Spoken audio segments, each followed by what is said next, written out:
Yeah. But yeah, it just bothers me like how much misinformation there is, like when it gets to the whole like Russia-Ukraine war and whole, in the Soviet Union itself though. Like that's another really like tough case. Well, for let's US. unpack that. What Soviet specifically? Union? Yeah. What do you think is like the main calling cards of like we're wrong about this? Everything. The whole thing. The whole thing. So they were fascist, not communist even? No. Okay, I mean, obviously they were so communists. Someone was right. Yeah, of course. Okay. I mean, yes, of course. Like I'm talking about, they were communists. They were authoritarian. Okay. But I feel like most Americans see it as like communism is like one thing, right? I'm sure you see it too. If I said like, what was communism? Like, explain to me what was communism in Soviet Union. Explain Soviet Union as an American to me. For like, you want me to do that? Yeah. Okay, so we already established it was where the government took control of all privatized business. What government? What government? What government? The people in charge of the communist government. Who? The revolutionaries. Okay. Who well, took down the they family. changed multiple times. Right. So, how many leaders of Communism Party and in general the Soviet Union do you know? How many leaders? Let's count. It started with the original revolutionaries. You had Lenin, you had Trotsky. Yes. And then you went to Stalin. Stalin started the pogroms and the Holodomor, as Andy would say. Okay, so and then you had him till 53. Khrushchev comes in 53. After Khrushchev, who the fuck was in there? So you know more than most, okay? Yeah. So, all right, let's unpack that. And then Gorbachev, obviously. Okay, great. So let's unpack that. Who was Trotsky? Where did he come from? Like, let me break this Soviet myth for you real quick. The Soviet myth. Yeah. All right, break it. Who was Trotsky? Where was he living before he became this amazing revolutionary who somehow took down the Tsar? No, he ended up in Mexico. Yes, he got shot. He got killed. So where was Trotsky? You want to know where he was? He wasn't in Georgia, was he? He was here in New York. Oh, he's in New York. Yes, he was here in New York. Isn't that shocking? You know what else? Really. You know what? Really? You know what else he was doing in New York? So Trotsky was in New York, and he was somehow able to have a chauffeur, like a private driver, refrigerator that was a luxury back in the day, and all this like very well off, like style items for a person that wrote for a minuscule weird newspaper once in a while that no one read. Like, doesn't that strike you all? So you're saying he's a communist who lived in nice opulence. Never heard of that before. Yeah, well, Trotsky, actually, it's well documented. Read the book Wall Street and Bolshevik Revolution by Anthony Sutton. And another one that did a really good documentation, his name escapes me now, but he's a Swiss historian. So they pretty much track where these communists came from and overthrew Tsar. And it was bought, paid, and funded by the banks in the West. So isn't that funny? Why would they do that? Exactly. See, that's the question. I have my theories, but I don't know. What would be your theory? So let's start with that. Okay. So this is not based in fact. This is Elizabeth's theory. Yeah. So let's start with facts first, and then we can move to the theory, right? Okay. So Bolshevik Revolution and the Wall Street is a great book to start reading, and then I will remember the Swiss historian's name too. So this tracks Trotsky's, it's real fact that Trotsky was living in New York, and he was getting a salary, and he had a chauffeur and a driver, and he had a refrigerator and all of these items, and the question becomes where this guy had the money for all this stuff. Then he goes to conduct a revolution in Russia, and he goes through Canada. He gets caught in Nova Scotia. Again, a fact, okay? We have documentations for it. He gets caught in Nova Scotia with a ton of money. And they're like, where are you going? And then all of a sudden, Canadian authorities get a go-ahead so that he can pass, and they just let him go.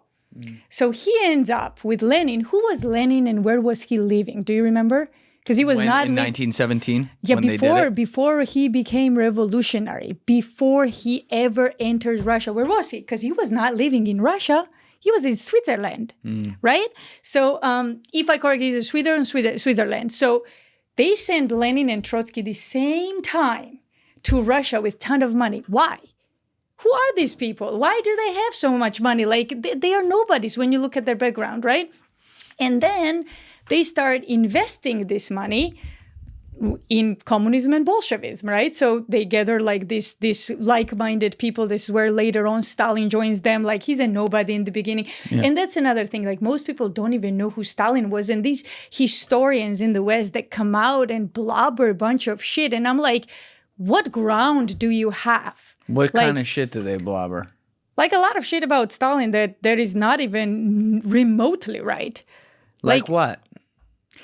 I mean, do you want me to give you a breakdown of stuff? So, for example, yeah, give me a breakdown because there's like I have no doubt. Where was Stalin from? Let me. He's from Georgia. Yes. Let me start with this.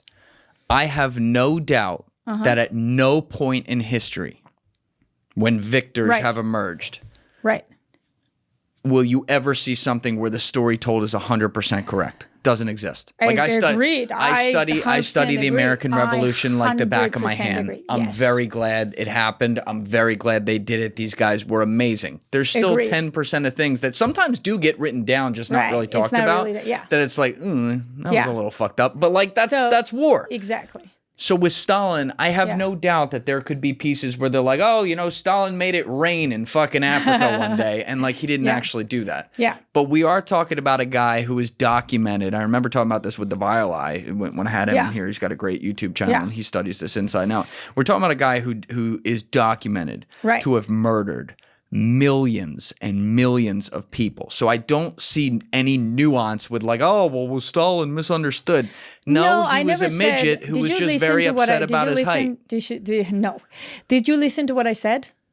What did I say? You said that there's been a lot of lies and propaganda about him. So I'm getting Which is true. Right. So, and what else did I say? Do you know where Trotsky and Lenin lived? You said, I don't know. Where? I told you where. This is a fact. You can look it up. Why don't you look it up where he lived? Like it is a fact. So this is where like when you talk about noise comes in. Was Stalin a dictator? Did he kill people? Yeah, of course he did.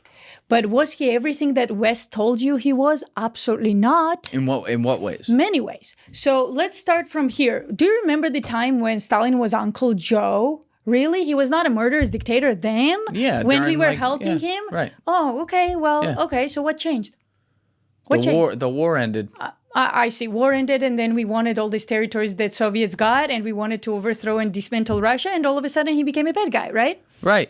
Right. So to be fair though, that was all propaganda. They never liked him behind the scenes. FDR fucking hated him. So of course they did because they all thought he was a problem. Because he was absolutely against the globalist elites, and that's the story that no one tells you. So you don't have good guy and bad guy here. You have bad guys. Okay, I understand that, Elizabeth, but this is where I got to push back on this. I'm not put aside like Western leaders being all good. They're not. We'll come back to that. Right. But like, if Jeffrey Dahmer were against the global elites, I'm not going to sit here and say, Jeffrey was misunderstood. No, that's like not what I'm saying. Like if you are murdering millions of people, that's not what I'm saying. First you're a of all, scumbag. Yeah, I don't know what to tell you. So again, like millions of people, exactly how many million? Like millions of people, first of all, the numbers are not there to support it. That's one. The second, you have to understand the guy to talk about him. Like, for example, if you want to talk about Jeffrey Dahmer, I personally can't talk about Jeffrey Dahmer. I know who he was, like in history, but I don't know. I don't understand the guy. I can't talk about him because I have not reviewed his case. He was a bad guy. Great. So was Stalin. No one argues that he was a bad guy. But the question is, when you have bad and the worst for humanity, like, what is your choice exactly? So let's talk about Stalin, shall we? What exactly do you know about Stalin? What exactly do you know? I've already laid out some of it. Okay, so where was he born? Georgia. Where? I don't know in Georgia where. Okay, how long he stayed there? What was his profession? Like, do you know anything about the guy? Like, I don't remember. I have studied this in the past off the top of my head, like we're being quizzed in school. I don't remember what he did when he was growing up. Exactly. So that's where I have problem. Like no one really does. So I'm like, when I talk to people, they get so upset because they don't have the information. And I'm like, stop. All right, we'll give it. Let's give it. So Stalin grew up. By the way, he was not Russian in any shape and form. He was not even Slav. He was Georgian. He's Georgian. Yeah. So he was born in Dorey, and he wanted to be a priest. So he started he studied to become a priest in a seminary. So his mother was super religious, and she believed in like God, and she was like, crazy religious. She's still buried, by the way, in a pantheon, which is like only for holy people. So in Georgia, and this is the background that people do not know about Stalin. So he's in Georgia till the first marriage, and he has a first kid in Georgia, and then the wife dies because she was ill, and after the pregnancy it kind of got worse and she ended up dying. And this is where Stalin decides, you know what, there must be no God, because he was completely and utterly in love with this woman. And when this tragedy happens, he goes like, F this world. Like, there's nothing to it. Like, I gotta go and find something else for myself, because all these dreams and stuff that he had to become a priest, he wanted to become a priest. He was a poet, by the way. He has a whole book of poetry and all that shit written. And in that poetry, it's so funny. You read like the stuff like, my little country that is not free or oppressed because of Russia or something like that. This is the guy who wrote this shit and then becomes the Russian, call it an emperor or dictator, whatever you want to call it, right? So all of this background is completely in trash. No one talks about it in the West. It's extremely important because it determines why he did things he did later on. Don't you think? Like everybody's, my childhood determines why I'm sitting here, right? I think it's very important. Just like Hitler getting kicked out of art school. You know, like, fuck those people. Exactly. Should have let him in. We would have saved ourselves. Exactly. So then something very interesting happens. Like, this is what when we talk about communism, I always ask people, which communists, what era? It was all very different. And that's where they're like kind of something does like, they get so confused about it. What do you mean? Like communists? Okay, which ones? Because they were all different. Communism in Russia was all different according to who was in charge of them, right? So Lenin and Trotsky, both of them were traitors. They were bought and paid by globalists. That's why Russians hate Trotsky. By the way, his last name was not Trotsky. He was Bronstein. He was a Jewish descent. He bought the last name Trotsky to assimilate with, the Slavic names and Poland and Russia and all that. In reality, he was Jewish. So was Lenin.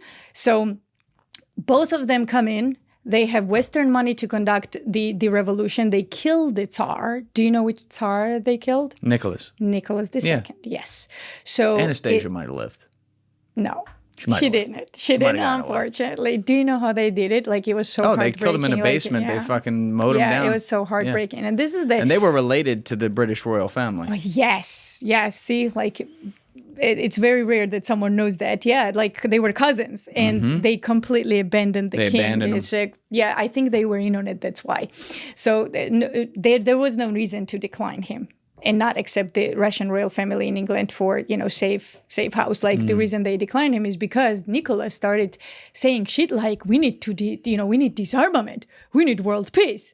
That's him. Like, he believed in Renaissance and all that stuff. And you have this ginormous country like Russia with all these resources. You have a leader that's pro-peace and pro-prosperity and Renaissance and all that. And he's like, are you crazy? And they killed the guy and brought the Bolshevik Revolution. And how we know, again, that it was funded by the Western elites, because there was a Red Cross mission going on. Which, again, you can pull up a Red Cross mission if you can find it. Sutton details this in his book. Who was in this Red Cross mission? Why did it happen? Wait, can you explain the Red Cross mission? Right, yeah. So they said they needed... people have to understand the Bolsheviks were not that powerful force in the beginning, okay?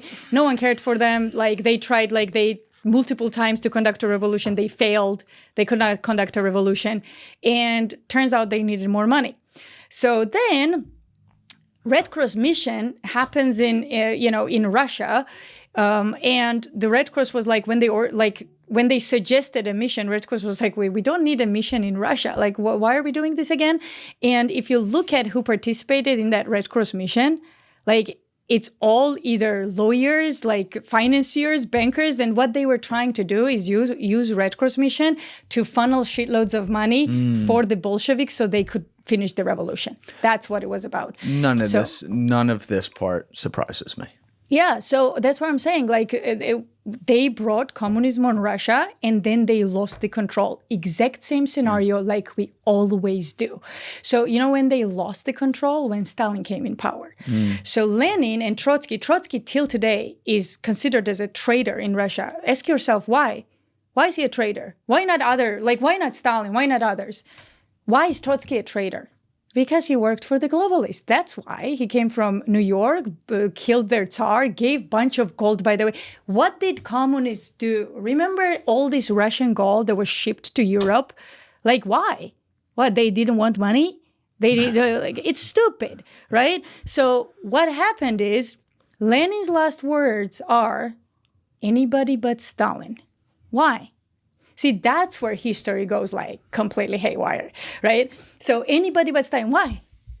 Why? Because he wasn't in on their scheme. Exactly. Yeah. He was a random dude from Georgia who had his own devils in the head, and he was not part of this one world order shit. And he looked at it, and I think I know exactly, like, I studied Stalin really well. And I had all the right documents for it because I'm from Georgia. I can read Russian, I can read Georgian, you know what I mean? Mm-hmm. So, like, I think I know exactly when Stalin learned that this communism, like, he really believed in it, right? He himself. And you can actually determine the time period when he learns what this shit is about. And he realizes that, wait a second, Trotsky and Lenin, they are bought. Like, they are literally these puppets of the globalists. And this might, like, whatever is going on, it might not be real. So this is where he actively starts to kind of take the power, right? And he's like becoming more and more important figure. He does really good. He was a very good negotiator. So every time like there was like some hard stuff to negotiate, they would send him. This is how he advanced in the ranks. Like, who was he? Some Georgian from Dorey? Like, are you kidding me? Like, all of a sudden, he became a very important figure. And when he learned that this whole communism was not exactly what he thought, because again, this is why it's important to know a person's childhood. Entire poetry of his is about fairness, about like my country being oppressed. So all of a sudden, communists, what do they say? Everyone's what? Equal, even though that's not true, right? Like, right. But that was the message. So this young guy who leaves because he was upset because his first wife died and leaves the kid with his very religious, by the way, mom to raise. His name was Jacob, actually, not Jacob, but Jacob. And he moves to Russia, and all of this stuff that he always dreamed of, all of a sudden is presented to him as communism. Like, communism can get you all this stuff, right? No royalty, no oppression, no nothing. And he ends up joining the Communist Party, but he ends up joining it because he believes in it. And then he learns that, hold on for a second, much bigger powers are at play here. And in my opinion, and this is my personal opinion, there's no way to prove it, is that he was not okay with this one world thing that was going on, right? Like he was like very patriotic, which he was. So I call Stalin's patriotism as a toxic patriotism, like, because there is such a thing as toxic patriotism. For sure. Right? When you allow everything and everything is acceptable for your country to thrive. Like, not everything is acceptable, right? So when you kind of cross every red line to protect your country, that was Stalin. And he was patriotic at first to Georgia and then to Russia, right? As like Soviet states, so Soviet Republic. So when he learned that, what did Stalin do exactly? Like, when he came in power, what did he do? He started killing who? Imprisoning and then killing who? The same Bolsheviks that conducted the revolution. Why? Why? Ask yourself. Because we in the West, to your point, look at communism as one thing. Exactly. Which is the equivalent of being in the East and looking at Trump and Obama as the same exact person. It makes no sense. Thank you. They're just a part of the same system. Okay. Exactly. Yeah. And I've had so many people come up to me off camera in the past 6 months, it's making me like terrified.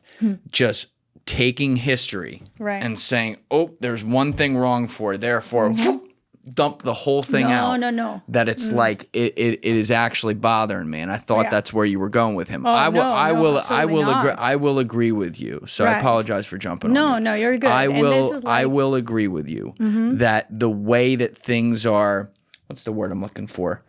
Homogenized all together is completely wrong. A lot of it is just propaganda, make it simple for people to digest.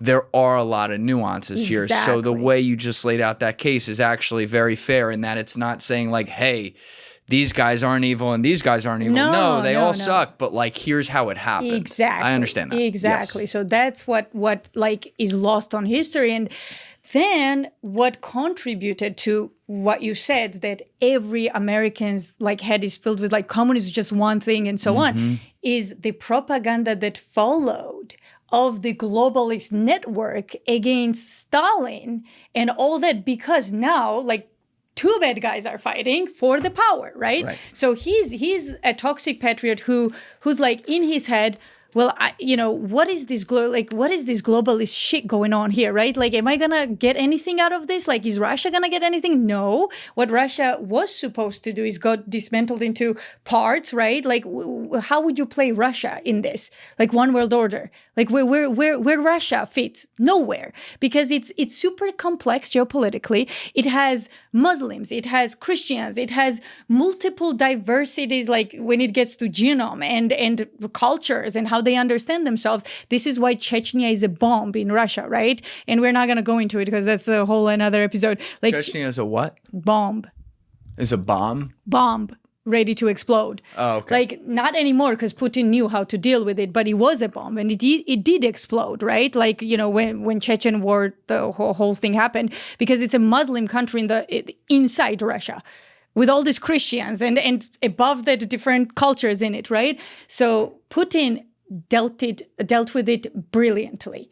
But again, it's still a threat, right? It's still very different from everything. It's almost like having, why, not to divert from subject real quick, but why are we so afraid of immigration? It's the same principle. Now you have Muslims in UK praying in entire streets, and UK people are coming out and saying like, whoa, what just happened here? What is going on? Well, guess what? That is a constant reality for Russians when it gets to Chechens, right? And Russia figured out how to make friends between Christians and Muslims in a way that both Chechen soldiers right now and Russian soldiers are fighting for Russia. They are not fighting for, Christianity or Muslim or whatever. They are fighting for their land, which is Russia. And they are equally putting everything they've got into it, right? And they somehow figured this out, that these differences are no longer quite that distinct anymore. That was, again, Putin. But before that, Chechnya was a huge problem. And so was many other different nationalities, including Georgia, by the way. We were part of Russia as well. So you're dealing with this complex Soviet Union entity. And how is it going to fit in your one world order? And Stalin could see that not only it's not going to fit, they're going to oust me, dismantle Russia, like what they did with Ukraine. By the way, Trotsky was the guy who was saying, you know what? Ukrainians have the right for self-determination. Like this was way before anything, right? That's where this talk started. And then all of a sudden, there was propaganda against Georgians too. Like, hey, you're this ancient country. Why are you okay with Russians, like being under Russians? You should have the ambitions to get out, right? What does that mean? You're dismantling Russia from the inside, right? Stalin could see that. And he was like, no, bro, this is not going to work, because that's going to result in me getting ousted as well. And all of this that I'm building here. So this is, I think, where the whole thing went down, like when the Lenins and Stalins, clash started, and Lenin didn't want Stalin to take over. He did it anyway. And then what did he do? Julian, do you remember? There's a word in Georgian and Russian history, we call it intelligentsia. He started killing who? The elites. Why? Because he thought they were in on it. Thank you. That was it. So yeah, the entire history is told in such ugly way, when there's actual facts that you can, look at and tell it in the right way. Now, next thing about Stalin is Stalin's second hand was Beria. That was actually Georgian too. That was Beria gets no limelight whatsoever, even though he was the true psychopath of the regime. Okay, Beria was a psychopath. Like he was. I think Stalin's motivation was toxic patriotism. He was right in many things that he did. He was wrong in many things, but Beria was a complete psychopath. So, and again, like, you know, take the war. So World War II happens, and that's another weird thing that I could never understand. So who really won that war? You are educated enough to know this. Like I can see in our conversation that you know the facts. Meaning like, who was most responsible for the war coming to an end? Russia threw the most bodies at it. There's no doubt about that. I think the way I've always looked at it is Russia threw the bodies, through the military, Britain through the intelligence, and the United States through the push coming into it. I think so. Would it be fair to say that the biggest sacrifice was made on the Russian part? By mathematical numbers, for sure. Absolutely. Yeah. But I mean, again, like that's everything. Like what Russia didn't throw the intelligence part, or like they just left out on that? No, they did. No, they did. I'm saying who had the most weight of like pulling off crazy shit for each of those. Exactly. That's how I describe it. It doesn't mean all three didn't play a role. The United States threw a lot of bodies at the problem too. Actually, not comparable. Let me explain something. Not to Russia, but they hold on. Let's not do this. Okay. Russia lost way more people. They lost fucking, I don't even remember the number at Stalingrad alone. It was significant. I'll tell you what the numbers are. It was civilians. It was the whole bit. I'll tell you what the numbers are. Say, therefore, the United States lost like 1 million people. No, not million. It's actually very, very simple. Whatever it was, let's pull it up. I can tell you 27 million. I can tell you 27 million on Russian part, 200,000 on the U.S. part. I can break this down for you, right? What were the United States deaths in World War II? You might be right.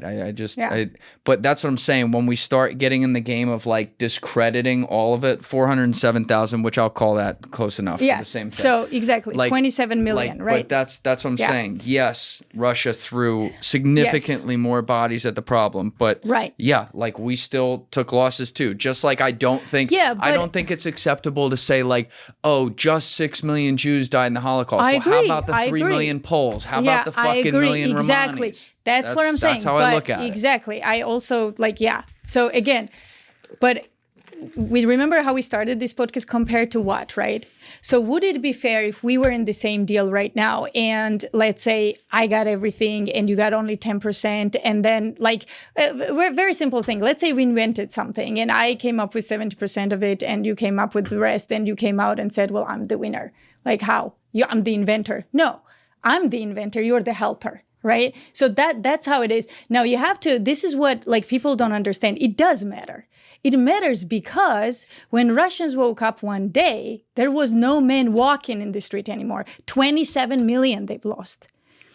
And what's even worse is that when this war is going on, guess what the elites in the US are doing? Funding Hitler. Yes.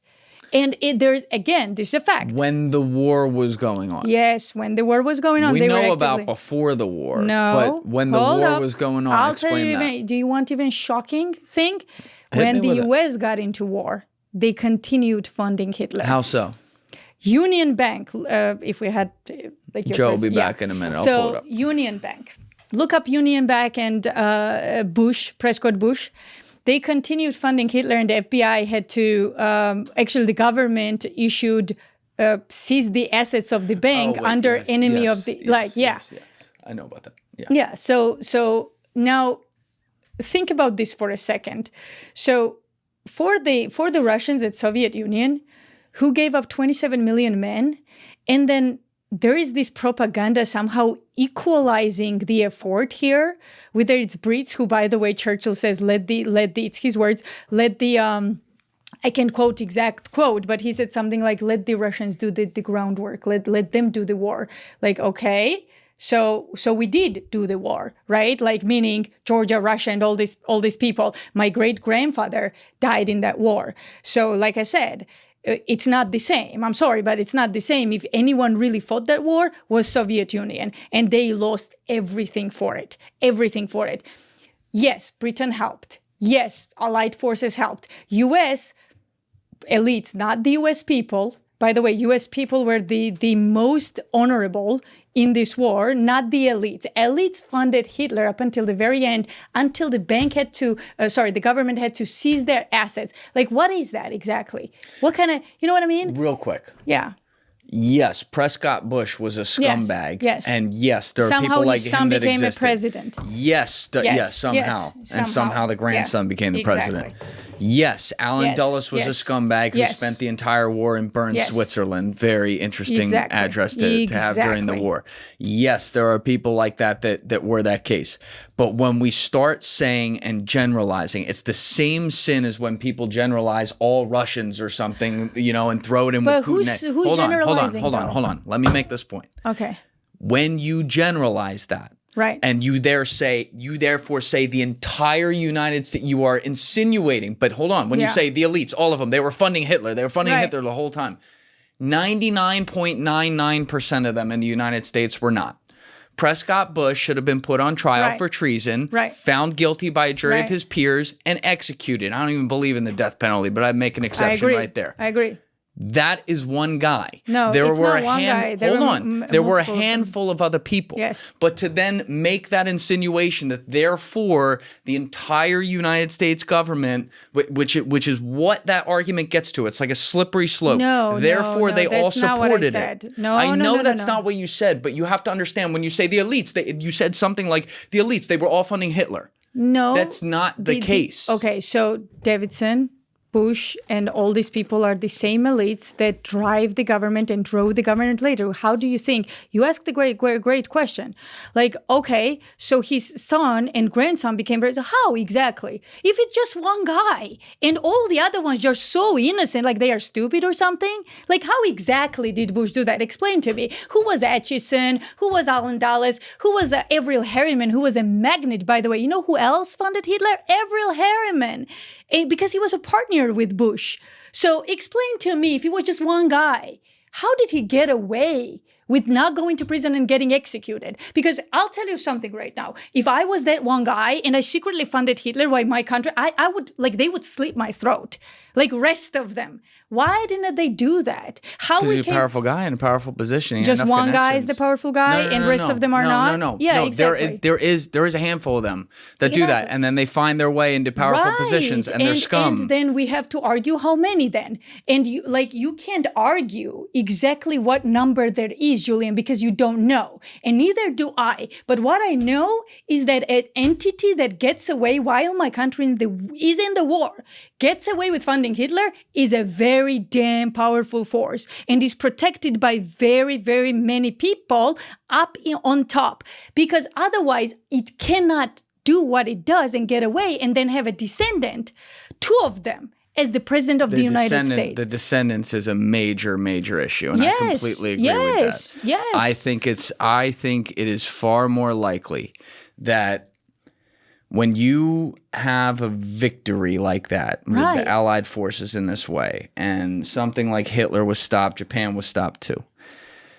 You just go through years and years of everyone losing a lot of people, this insane war, everyone's on edge around the world, and now it's over. Mm-hmm. What you don't want is nuance in any way.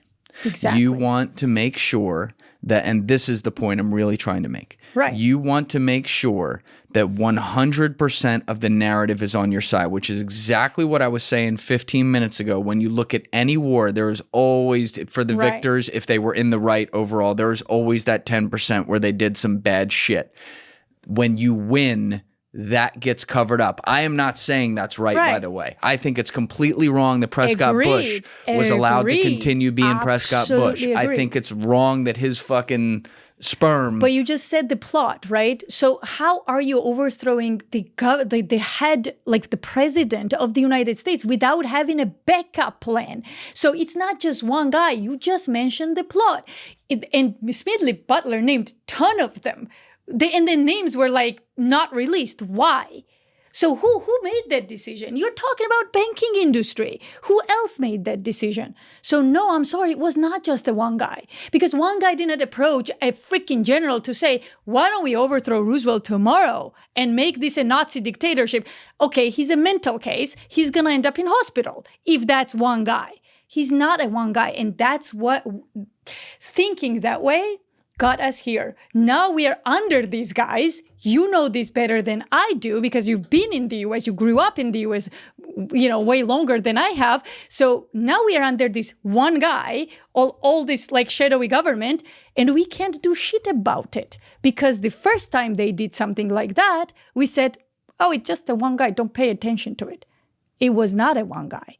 And that's my beef. It is absolutely, in the context of the situation, a handful of people. Like I was saying, it's not just one guy. It's actually multiple families. But I'm saying when you generalize it to be like, therefore the entire government was supporting. No, I said, hold up. You said the elites. I'm sorry. Yes, elites. When you say all the elites were supporting Hitler, they weren't. There were some that were. Yeah, I didn't say all the elites. We can go back. But I said the elites, which is true. Then the government, by the way, I never count government in the elite. So let's make that distinction, okay? So to me, government is absolutely, completely different player here. Really, you would think that Donald Trump is part of the elite? I would argue he's not. Like who's really, like, you can't count the government into the elites. Government is manipulated by the elites. We would agree on that. But would you say that Donald Trump is part of the elites? No, right? That's why we voted for him. We got him in the office to clean the house, and so that this would not happen. So let's make that differentiation. We can't just say elites. Okay, that's another thing that kills me. Elites, okay, who? I can name my sources, and I can tell you the investigations I've done. Davidsons, for example, that never get mentioned. Truby Davidson, that literally single-handedly created the Navy Reserve that America didn't have. What the heck was Truby Davidson's job to do so? It was not. But he made his job because he needed a control over military. It's a whole rabbit hole that, we can go down to, but we can't just say, much to your point, just the elites. No. The government is a different entity. The bankers are different. And they are, by the way, some of them are not even American. Okay, let's start from here. So when I say that the elite forces, which is true, multiple, not just one, funded Hitler, again, true. They did. So then, now put yourself for a second in Russian shoes. For a second. You lost 27 million men against this madman. And then you find out, which they know, by the way, that the US elites, which are bankers and the people who then drive the government and all this machine, funded this madman that killed 27 million of your people. Like, sit on that for a second, how that feels. And then you'd be pissed. You would be pissed. I think that the same. But Elizabeth, I think the same things that have happened with propagandizing us to believe 100% truth and stuff that is not, right, is now being thrown completely in the opposite direction, carefully and deliberately, to turn us in on ourselves, to assume that now I have a lot of problems with like the elite class, obviously. Right. I try to look at things on a case-by-case basis. So when I hear generalizations on things that make huge claims that can, whether or not it's your intention or not, but that can be taken as like, therefore, like the elites just in general, we're all supporting Hitler. I never said all were supporting Hitler. But like we talked about this. I understand that. But you said like the line was the elites were supporting Hitler. Are we going to talk about that? Like that was the line. Right. And I don't like being a literalist. I don't like picking apart words and whatever. But we're living in a world now where people are suddenly like saying things like, you know what, actually Hitler wasn't the bad guy in World War II. It was really Churchill. It's like, dude. I'm not saying Winston Churchill was a perfect guy. Far from it. We could certainly go down that. We can agree. But like we can't. It sometimes feels like we are in a vortex now, post-COVID, to believe the polar opposite on everything, and it really. Why is that the polar opposite? I don't understand. What do you mean? At Why all. is like, that? So one narrative is that Hitler was the worst thing ever. He was the only worst thing ever right there. Everyone had to kill everything. Okay, I don't know where you get this narrative. That's not my narrative. No, hold on. I'm saying the general public narrative right now. Okay. This is not your narrative. Okay. I'm saying this is what the narrative has been in public. Right. The world had to stop him and all that, and anything that happened on the way there, right, or once we had to get to that point, right, or once we had to do it, was absolutely fine. Right. That was one narrative. Right. That's not 100% right. I don't agree with that. Right? He was a very bad guy. That part's right. But like there were a lot of other things that went into it. By the way, including, I just want to lay out this so that we can people can understand where I'm coming from. The other narrative that's now forming is literally the opposite of that. Right. And it's literally saying, maybe he had a point. And it's like, dude, I don't know why we can't hold multiple thoughts at the same time. So I get really, and I'll admit it, and I'm sure people are going to let me know in the comments, and that's absolutely fine. That's why we do this show. We cover all perspectives here.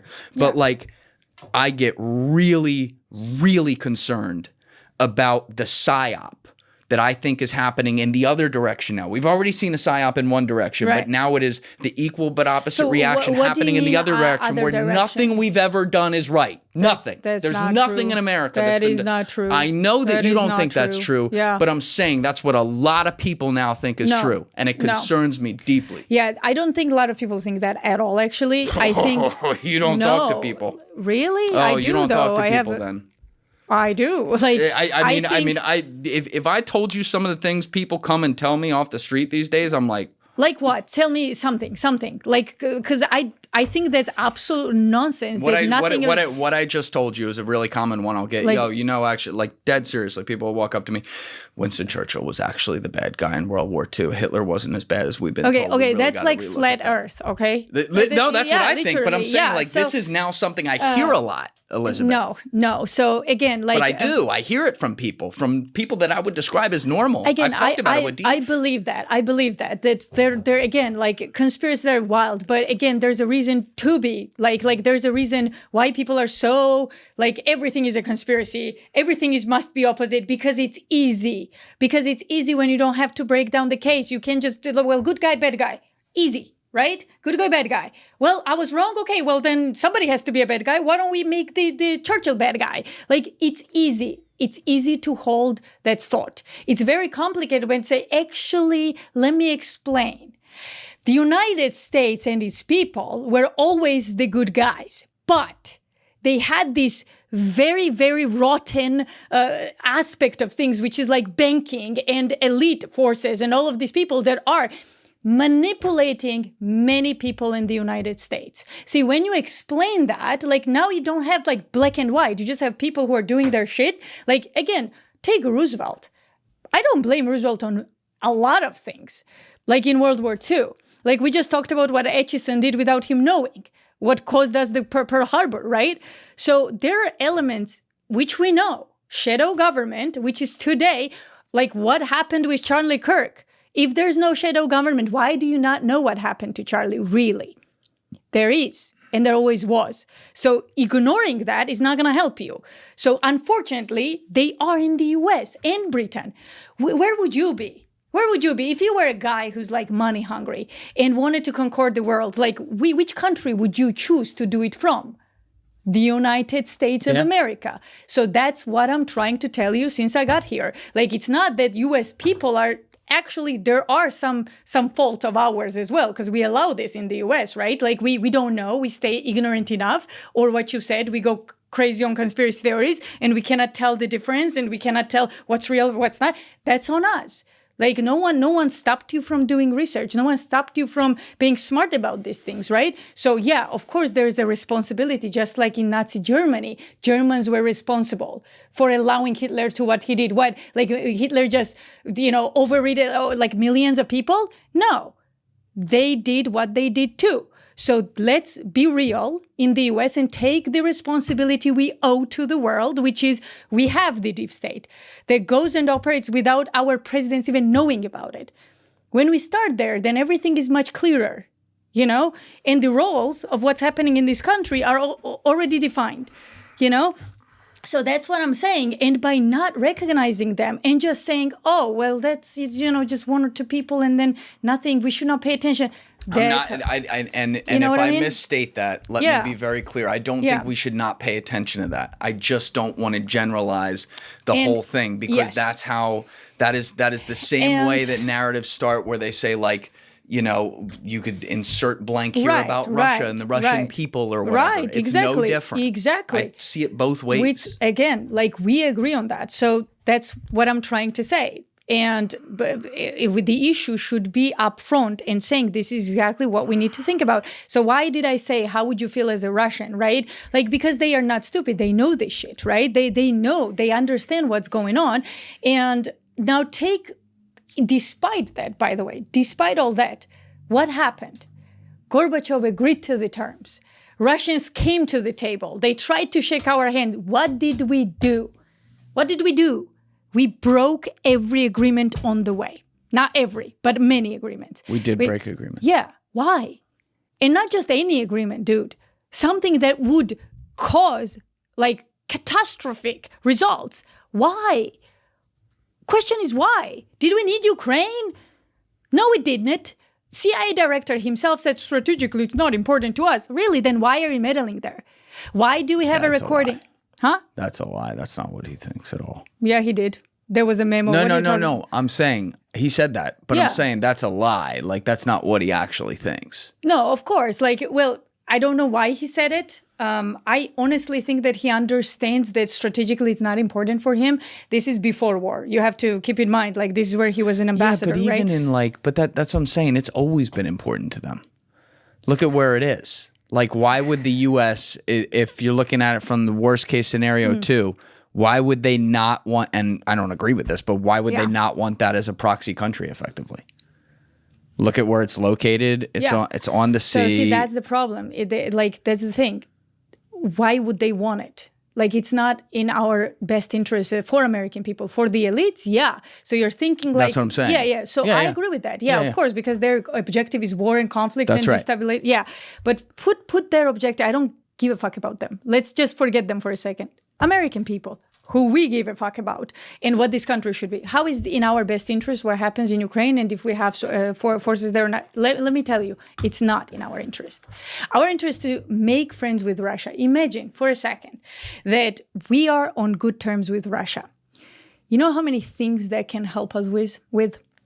You have Russia in your orbit means that you can, because Russia is not a superpower like you, right? So you're the big dog. You can influence Russia. And through Russia, you can influence the entire hemisphere on the other side. Why not have Russia as a friend?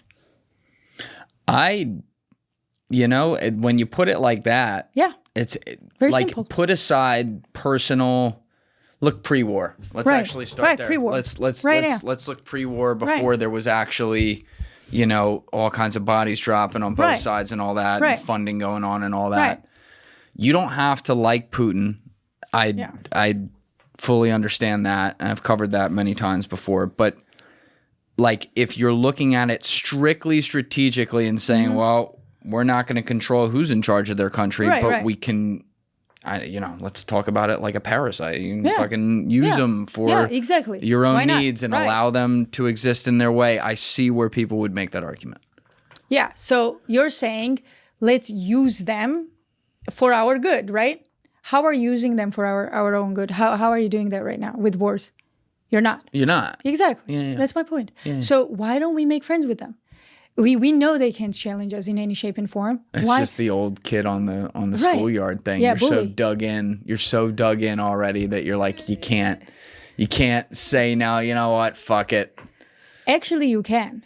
Because, you could, but like psychologically, the human condition doesn't let you do that. I don't know if I agree with that, to be honest. Like, I don't know, because here's the thing. It happened before a million times. We did this with freaking Noriega. We did this with everybody. Why can't we do it with Russians? Because it's not in best interest of the, again, elite forces and people who control this country to have peace.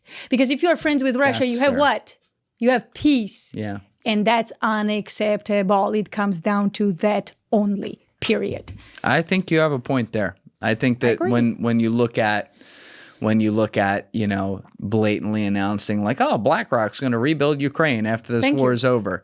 When you look at the fact that there were multiple opportunities to go to the table and negotiate here. And, I agree with you. Zelensky's been outed as kind of a moron. Yeah. You know, like the best part is when he's coming and telling us what to do. And it's like, buddy, we're paying you. Right. You know what I mean? Exactly. Like, I'm all for a country being able to make their own decisions and stuff like that. But when I'm funding your entire thing, which I don't agree with, but we've done it. Shit on me. That's what I'm saying. You kidding? We are making the call at that table because we have personally, I don't agree with any of it. But I'm saying once you're in that situation, don't sit here and tell me I don't have a vote. Like I'm the chair of the board. Right. You know? Exactly. Yes, I'll agree with that. But they allowed Zelensky. Who allowed that behavior, Julian? They allowed Zelensky. They played this puppet so well. They allowed him to think that he's actually Winston Churchill. And when you do that, like, it's true, right? And when you do that, and you allow that person to actually think that, he's going to start behaving like Winston Churchill. And then you get what you got, right? Yeah. And then Trump came in and slapped him in the face and said, boy, you really need to quit thinking like you're Winston Churchill, because let me put perspectives in place right now. You're a nobody. And he was so humiliated. Remember the meeting? When Trump and J.D. Vance just rained down on him? Oh, yeah. No, that was prime time TV. Yeah. Just crazy. But he kind of woke him up. And all of a sudden, did you see the change in behavior all of a sudden? Now he's like, everybody's about, oh, Trump. And these are the same guys who afforded Trump before he got into the office, like Mark Rutte. Like Mark Rutte, who hated Trump with everything he had. And all of a sudden, Trump is the daddy now, the big daddy, right? Like, it's pathetic. It's so, like, you want to throw up when you look at these people, you know? Yeah. But it's not, There's an old line Joe Rogan had that I think is so good, and it's so true. He's like, when you look at even being president, though, the people that come in and meet with you, right? They were there before you got there. They're going to be there after you leave, and you both fucking know it. Exactly. And so you wonder, like, I have seen some of that, and I'll take what you're talking about with like people having to change up their vibe with Trump on certain things related to that war and stuff like that. I think that's a positive, but also, why is it still going on too? Right. I mean, I've had people in here who were on the ground there, and they're like, dude, they're dropping bodies left and right on both sides, fighting over 14 yards for 2 weeks. Right. Why it's still going on is actually a good question. I think I have my theories of why it's going on. What's your theory? You have to imagine yourself in Putin's place right now. Can you do that? Can you do that? Are you able to? You know, McNamara said that once. Like, the biggest thing about being a politician, and I think he repeated in Fog of War, a documentary that everyone should watch. He said you have to be able to put yourself under, he said, under their skin. Like, you have to become them, right? That's what he's saying. Well, think about Putin and his world. He comes in power, okay? And talking about that dark spot in America that tries to control the world, right? So these guys made Russia lose territories they made a promise. Hey, bring down the wall. Let's rearrange this shit, right? Let's figure out what's going on here.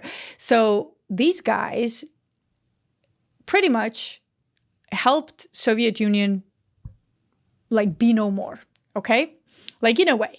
It was not their achievements when Soviets got there. It was all Soviets by themselves. They imploded from the inside, but they helped the process of Berlin Wall and all that. And Bush came in and did what he did. But here's an interesting thing. What did they do right after that Berlin Wall came down? I can tell you what they did. They sent operatives, whether it's CIA and MI6 and others, in country of Georgia, Ukraine, and all these countries that belonged to Russia, and they started arming groups that eventually would break off Georgia, Ukraine, and other places from Russia. So now, like, you're Putin, remember? I'm an American, you're Putin. So you answer me as Putin, okay? So you lived Yeltsin years, where your president was like a funny puppet to Bill Clinton, right? When he was begging on the phone to Bill Clinton not to bomb Serbia, right? So you watched all that. You were at the KGB, you watched all that. And you have this anger in you. Like, how come a president of Russia, like a huge superpower, begs someone else not to bomb Slavs? Like, what is that, by the way, right? So then you had to take this anger when you came in power as a president. You have to take this anger and put it in a box. And you went over to Bush, you said, let's be friends. And you meant it, by the way. You even offered, why don't Russia become part of NATO? What does that mean? That means like full-on friendship zone here. Like, and Bill Clinton said, we've got a great idea. And next day he comes in, actually, I've talked to people, they said no. Right. Why? So he made multiple attempts to be friends with the Americans with like no, like there was no extra, like, you know, what's the catch, right? Like, let's be friends, dude. What is the deal? And they said, no, we don't want you as a friend. I'll tell you even better. Michael Hayden, the psychopath who was in charge of NSA and then CIA. I mean, can you imagine how many butts you gotta kiss to be like in charge of both? Like one agency is big enough. And he comes out and says, well, we didn't care what Russia thought. We didn't give a fuck. Like he didn't say fuck, but we didn't care. He said, really? You didn't care that Russia was telling you that, hey, do not jeopardize my national security? Why do you care when England says that? England was the biggest enemy we ever had historically. Why do you care when England says that? Why accept like Israel, England, and not Russia in friendship? What's up with that? Like, think for a second. Yeah. Right? Yeah, I think that when you look at the foreign policy of the United States towards Russia just on a diplomatic level since the fall of the Soviet Union, I don't think there have been a lot of good strokes at all. I will agree with that 100%. I think that you have forced them into a box such that even if you get people who maybe are objectively bad people, maybe they do some bad shit to their people,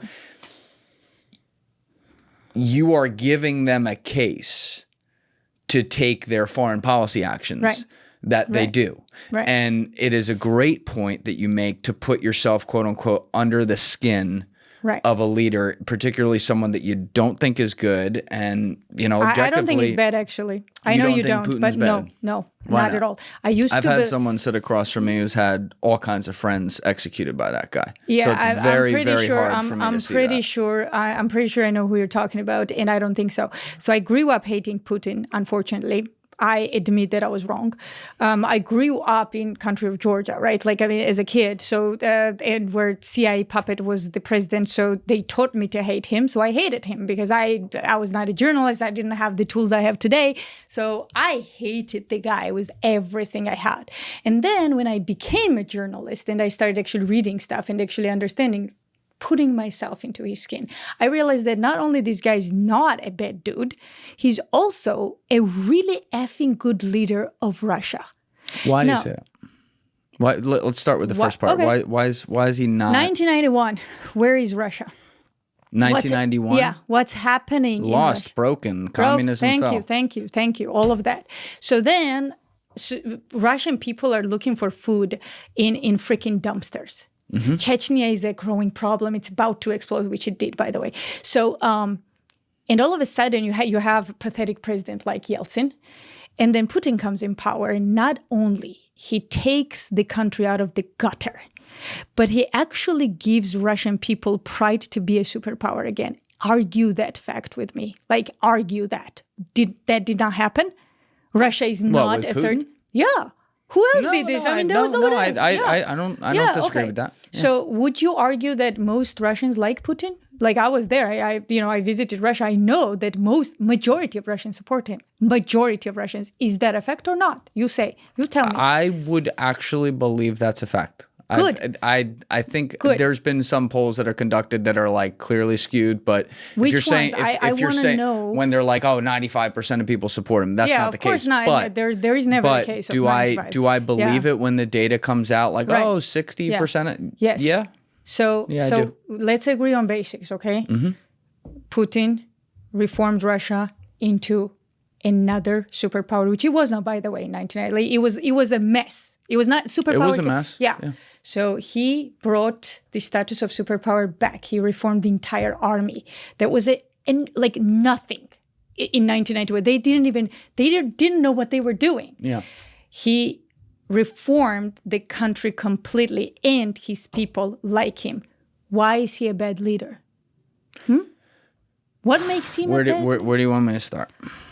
No, I asked you, like, what kind of leader is a good leader? When he reforms the country and your people like him? I think part of being a good leader is also knowing that the system, that you are not bigger than the system. And this is a guy who's repeatedly changed the Constitution to be able to stay in power of the country into perpetuity. It's also a guy that, and like I say this knowing full well that my country and many countries around the world have done this stuff too. So let me be very clear on that.